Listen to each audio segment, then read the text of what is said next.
Corona के बढ़ते हुए मामलों को लेकर के सरकार ने किस तरीके की तैयारी की है और क्या क्या सुविधाएं यहाँ पे सदर अस्पताल में मौजूद है, इसका निरीक्षण करने के लिए और एक मॉक ड्रिल करवाने के लिए आज यहाँ पे आने वाले हैं स्वास्थ्य मंत्री बन्ना गुप्ता।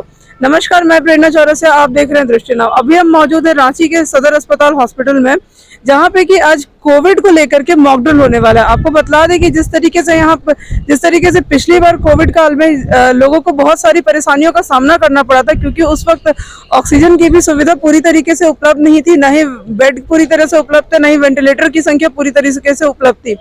इसी के बारे में जब इस बार स्वास्थ्य मंत्री ने रविवार को बैठक करके इस बात को सुनिश्चित किया है कि इस बार राज्य कोरोना से लड़ने के लिए पूरी तरीके से तैयार है। यहाँ पे अभी मॉक ड्रिल के थ्रू वो बतलाने वाले हैं कि कैसे अगर किसी भी परिस्थिति में कोई कोविड पेशेंट यहाँ पे आता है तो उसे किस तरीके से अस्पताल में लेकर के जाना है, कैसे उसका जांच करवाना है और फिर किस तरीके से उसे वेंटिलेटर बेड में ले जाने के बाद उसके देखरेख करना है, उसका रखरखाव करना है।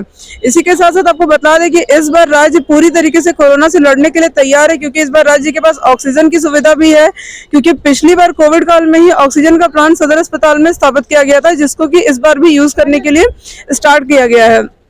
इसी के साथ साथ यहाँ पे नॉर्मल ऑक्सीजन बेड भी यहाँ पे मौजूद है सिर्फ कोविड पेशेंट के लिए, और उसके बाद वेंटिलेटर सहित बेड भी यहाँ पे मौजूद है जो कि कोविड काल के दौरान यूज किए जाएंगे। अगर इस बार कोविड की स्थिति भयावह तरीके से अगर बढ़ती है तो इस बार राज्य सरकार का कहना है कि वो पूरी तरीके से तैयार है।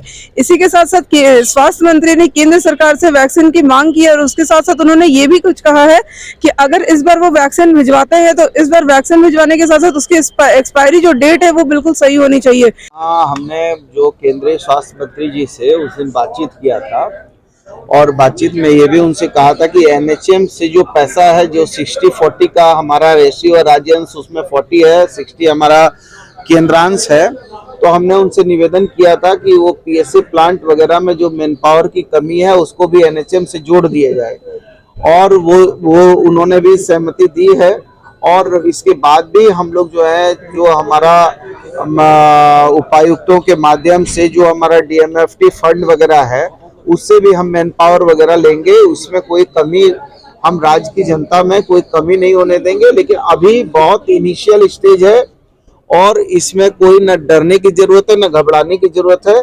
जितने पेशेंट अभी तक 63 पेशेंट आए हैं, 63 में सभी करीब एसिम्प्टोमेटिक, माइल्ड सिम्प्टोमेटिक है और ज्यादा तक होम आइसोलेशन में है। तो इसलिए, लेकिन चूंकि दूध का जला हुआ आदमी मट्ठा को ही फूंक के पीता है, पूर्व में जो है डेल्टा वेरिएंट का कोपभाजन जिस तरीके से हम शिकार हुए हैं, तो हमारे हृदय में उसके जो है काफी गहरे घाव हैं। तो इसलिए हम लोग किसी भी प्रकार की कोई कोताही नहीं करेंगे और समय रहते हुए सारी चीजों का, और जहां तक वैक्सीन की बात है तो हमने केंद्रीय स्वास्थ्य मंत्री जी से निवेदन किया है कि हमको जो है किस्त के हिसाब से वैक्सीन दिया जाए, 50,000 किस्त पहले दिया जाए, और उसमें जो वैक्सीन हमको मिले वो वैक्सीन का जो एक्सपायरी का ड्यूरेशन है वो सही हो। ऐसा नहीं हो कि हमको वैक्सीन मिल जाए और उसका एक्सपायरी जो है केवल 1 महीना का रहे, तो फिर हम उसको क्या करेंगे। तो सारी चीजों पर हम लोग गंभीर हैं। आपके माध्यम से हम आम जनता को जरूर कहेंगे कि न डरने की जरूरत है, ना परेशान होने की जरूरत है। राज्य सरकार पूरी तरीके से वचनबद्ध है और इसके लिए हम लोग संकल्पित हैं। क्योंकि पिछले कोविड काल में जब कोविड का 3rd वेव आया था, उस वक्त जब उन्होंने केंद्र सरकार से वैक्सीन मंगवाई थी, उसमें एक्सपायरी डेट बहुत ज्यादा नहीं थी, जिसके कारण बहुत सारी दवाओं का नुकसान हुआ है। देखिए, झारखंड में पूर्व में भी 3 बार जो कोविड का दुष्प्रभाव पड़ा था, उस दुष्प्रभाव के विरोध में झारखंड ने अपने माननीय मुख्यमंत्री जी के नेतृत्व में कोविड की इस विभीषिका को मात दी थी, और आज देश के 8 राज्य ऐसे हैं जहां कोविड की अन्य राज्यों से ज्यादा कोविड के मामले प्रकाश में आ रहे हैं, और दुनिया के कई ऐसे देश हैं जहां पर कोविड ने फिर दस्तक देने का काम किया है। और इसी को दृष्टिगत करते हुए केंद्रीय स्वास्थ्य मंत्री जी आदरणीय मनसुख भाई मांडविया जी ने वीडियो कॉन्फ्रेंसिंग किया था, हमारे माननीय मुख्यमंत्री जी ने हमको निर्देश दिया था कि कोविड को लेकर हमको फिर से अपने राज्य को फिर से पुनः समीक्षा करनी होगी, और उसी के तहत हम लोगों ने कल सभी उपायुक्त, सभी सिविल सर्जन और विभिन्न हमारे बड़े अस्पतालों के अधीक्षक, आरडीडी, सबकी एक संयुक्त बैठक में ये निर्णय लिया कि हम जितने हमारे पीएसए प्लांट हैं, जितने हमारे एलएमओ हैं, जितने आरटीपीसीआर हैं, ट्रूनेट की मशीन है, जीनोम सीक्वेंसिंग है, कोबास 6800 है, वो सारी चीजों को, इसी के साथ मैन पावर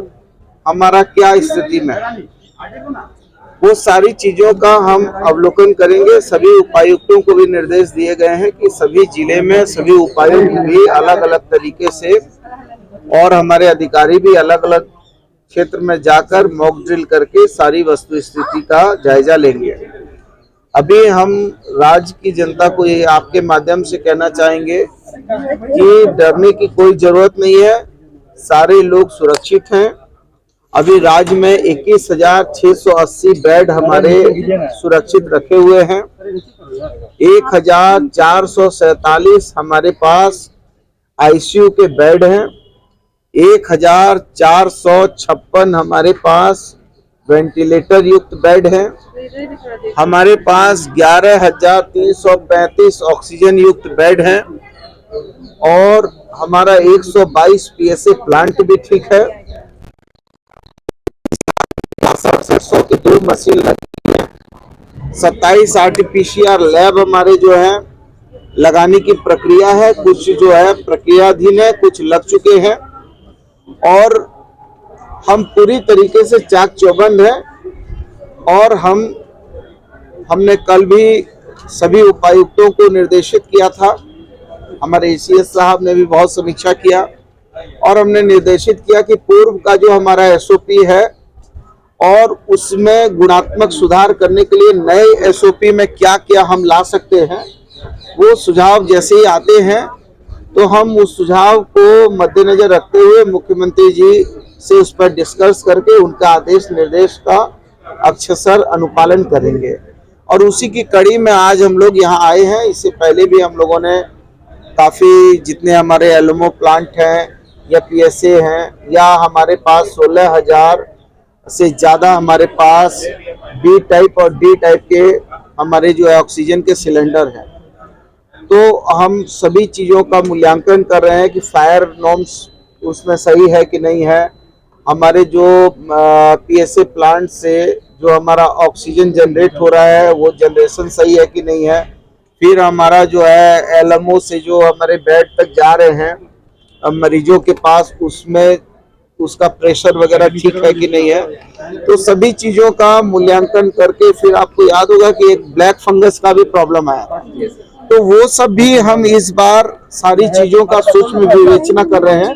उसी की कड़ी में आज हम लोग ये मॉक ड्रिल करने आए हैं, जो अभी हम लोग देख रहे हैं और आगे भी समीक्षा करेंगे। एक सवाल है कि 4 महीने से वैक्सीन नहीं है। हाँ, बता रहे हैं वैक्सीन है वो एक्सपायर होने। ऐसी खबरों के अपडेट के लिए आप देखते रहे। मैं प्रेरणा चौरसिया, दृष्टि नाउ, रांची।